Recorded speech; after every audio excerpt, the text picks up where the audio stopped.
hoje nós vamos falar bastante aqui Vamos. sobre ansiedade, sobre burnout, sobre os problemas que as empresas estão vivendo, né? Enfim, você está vivendo esse ambiente aí corporativo, mas o brasileiro está muito ansioso, não está? O brasileiro está muito ansioso, né, Luiz? E para quem está ouvindo a gente, né? Que joga a primeira pedra quem não ouviu a máxima, né? Minha memória nunca mais foi a mesma depois do Covid. Verdade. Ou quem dorme bem todo dia, né? A gente está tão ansioso que, na verdade, pega até mal falar, por exemplo, que você dorme bem, já reparou?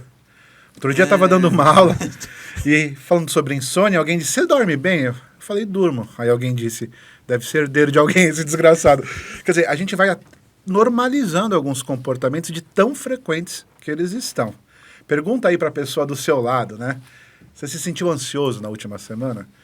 Com certeza, vários estudos mostram que a pessoa tem mais chance de dizer sim do que não como resposta. Mas por que isso, hein? E isso é a pergunta de $1 bilhão, né? Por que estamos ficando mais ansiosos? Estamos ficando mais ansiosos? E o que eu acho interessante, né? Tempos de Olimpíada, a medalha de ouro do Brasil é de ansiedade. Nós somos o país mais ansioso do mundo. Ganhando de outros em zonas de guerra e assim por diante. Hoje a ansiedade é uma realidade. E isso vem aumentando, principalmente entre pessoas mais jovens. O que é chamativo, né? Isso é uma coisa engraçada, porque eu vejo assim, o jovem hoje sendo medicado com ansiolítico, Exato. com antidepressivo, com isso aqui, com 16 anos de idade. Exato. Isso é uma coisa assim, eu sou um pouquinho mais velho que você, mas não se pensava em medicar um jovem, né? Exato. Que tá? Não, Mas exato. é uma onda isso? Tem como Exato. sair dessa situação? Tem como sair, a gente deve sair, mas tem uma série de fatores, né? Veja, hoje, a principal causa de insônia, por exemplo, um sintoma de ansiedade, é má gestão do tempo. É fazer, por exemplo, 10 mil coisas ao mesmo tempo, é não ter uma rotina de sono. Tem gente que acha que sono é banco de hora. No final de semana eu durmo muito e durante a semana... Minha filha é assim. Não é assim que funciona. Você tem que ter uma regra. Tem mecanismos biológicos por trás do sono. Então a pessoa tem uma rotina super bagunçada e não dorme. Sim, porque isso é o normal. Se você tiver uma rotina bagunçada, você não irá dormir. E aí a pessoa acha que insônia é um problema. E aí toma um remédio para dormir. É claro, Luiz, que se tomar um remédio, ele funciona. Mas o problema é por que você precisa tomar o remédio.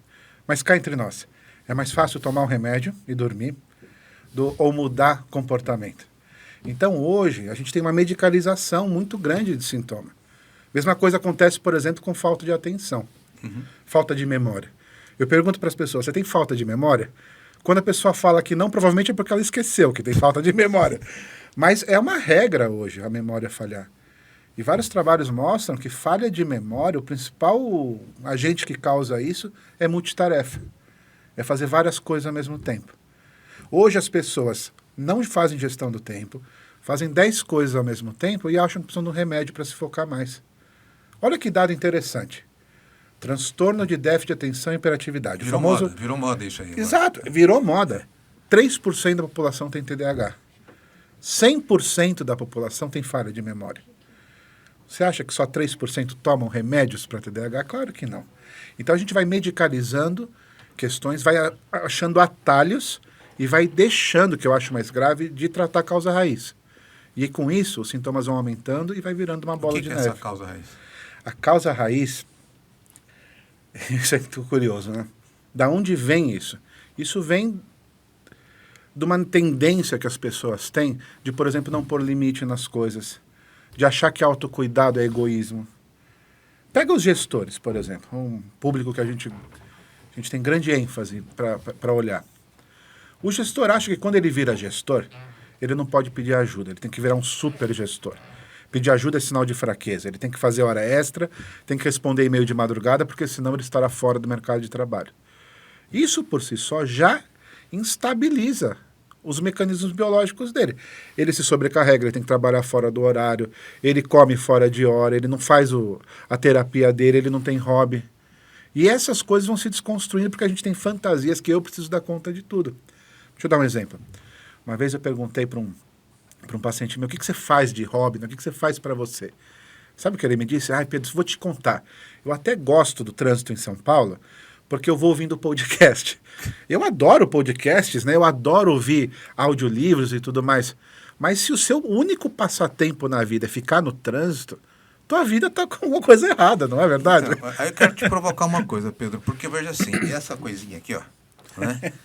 Isso aqui que você falou de ansiedade, isso aqui é o instrumento do diabo. Esse é o instrumento do diabo. Porque, e uma coisa que eu reparo, os games, os jogos, né? Perfeito.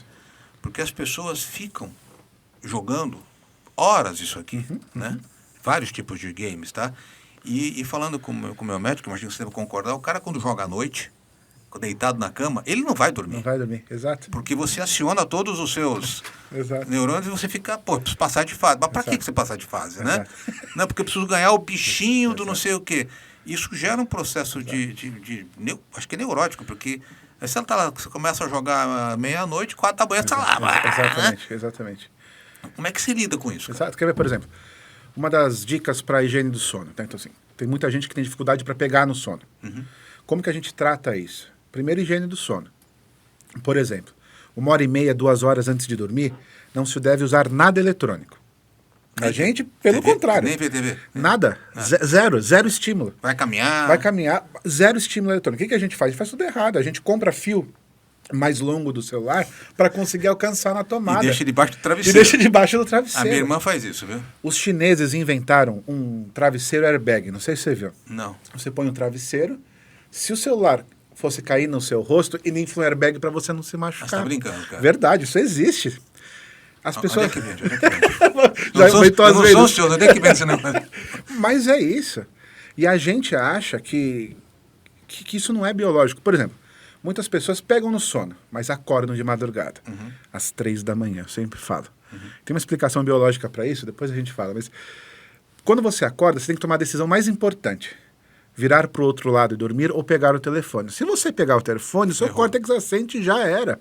Mas tem que ir no banheiro às vezes, pô. Mas vai e volta. Vai e volta. Não pega o Não telefone. pega o celular, né? Porque senão você estimula o córtex. Então, por exemplo, isso, junto com 6 horas antes de dormir, não se deve usar nada que é estimulante.